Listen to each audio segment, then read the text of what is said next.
Response to a statement made by House Speaker Bogie D. Ito ang pahayag ng Speaker bago lang. Sabi niya, tungkol sa tiwala ng taong bayan sa institusyon, lalo na ang Kamara. Masakit mang tanggapin, talagang bumaba ang tiwala ng taong bayan sa ating institusyon, sa Kamara. Pero ito rin ay paalala na mas kailangan nating pagbutihin ang ating trabaho. Yan ang pahayag ni Representative Bogie D, ang bagong Speaker of the House. So anong response ni Congressman Kiko? Ito, grabe, sampal sa mukha. Pati nga ikaw, may plunder case. Paano namin pagkakatiwalaan ang Kongreso kung ang House Speaker ay corrupt? Grabe, sampal sa mukha. Grabing tapang ng batang kongresistang ito. Kahit na pinaparatangan na may sira sa pag-iisip, marami ang dumidepensa sa kanya.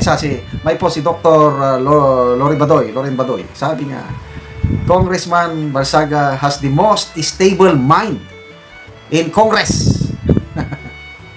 Ganon din si Attorney Rowena Guanzon. Take note ha.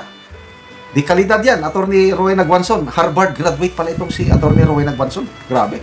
Sa I think 1995 ba siya nag-aaral sa Harvard? Naging siya, class marshal. Parang class president siguro. Oh. Talagang hangang-hanga si Attorney Rowena Guanzon kay Speaker Martin Romualdez. Mga retired generals din. May mga nababasa kong post. Humahanga kay Congressman Kiko Barsaga. Senator Lacson, wala eh. Sinasabi niya lahat daw ng nakakausap niyang local officials sa Cavite nagsasabi na may diferensya sa pag-iisip. Si Congressman Kiko, ang banat naman kay Lacson na only psychiatrist can diagnose, sila lang magsabi ng isang tao may problema sa pag-iisip. Bakit? Psychiatrist ba ang mga local officials sa Cavite? Yun ang tanong eh. Napaka-weirdo kasing mag-isip itong batang ito eh. Talagang kakaiba ang takbo ng kanyang isip. Kaya ito, wala siyang takot. Oh. Yung plunder case na sinasabi niya, may nabasa akong post, Vice Governor pa ata itong Bogie D sa Isabela. Isabela. Sinampahan na siya ng kaso na plunder. And until now, hindi pa nare-resolve yung kasong plunder. Ipinalit siya as Speaker of the House, kaya lang, ang pumili sa kanya si Martin Romualdez. So paano mo ngayon masasabi na bagong leadership na mismong Romualdez ang nangampanya sa kanya. Kaya ako personally wala akong kabilib-bilib dito sa bagong Speaker of the House. Okay. Next maiba tayo sandali ng topic. Martin Romualdez. Nasaan na siya ngayon? Kahapon may mga post na lumabas sa social media, nasa Dubai, United Arab Emirates na daw siya.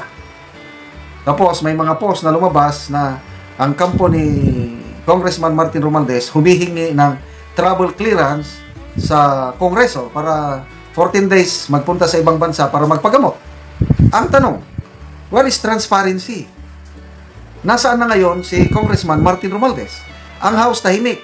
Baka matulad tayo noon kay Congressman Saldico, habang pumuputok ng balita sa flood control anomaly, biglang nawala ang Saldico.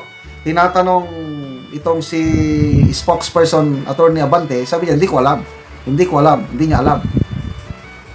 Later on, na-confirm na nasa States na si Congressman Saldico, di umano nagpapagamot, sakit sa puso, na wala naman silang maipakitang medical records signed by a competent doctor na nagpapakita na meron siya talagang sakit.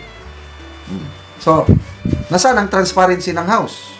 O ngayon, ang ICI nagbitiw ng salita, announce na sa susunod nilang hearing, iimbitahan na nila si Congressman Martin Romualdez to include Saldico. Pagkatapos nun, wala na ulit. Nahilong kung sa Bisaya. Tumahimik. Tapos sinabi na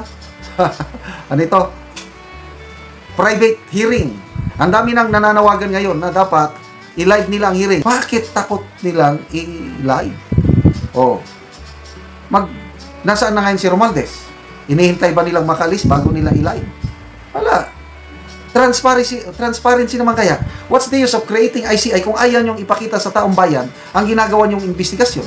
Useless ang ICI na yan kung i-private hearing ninyo. Ano ba naman to? Anyway, sige, mababa na talaga ang tiwala ng taong bayan sa Kongreso. Mabuti naman at ina-acknowledge ng Speaker of the House.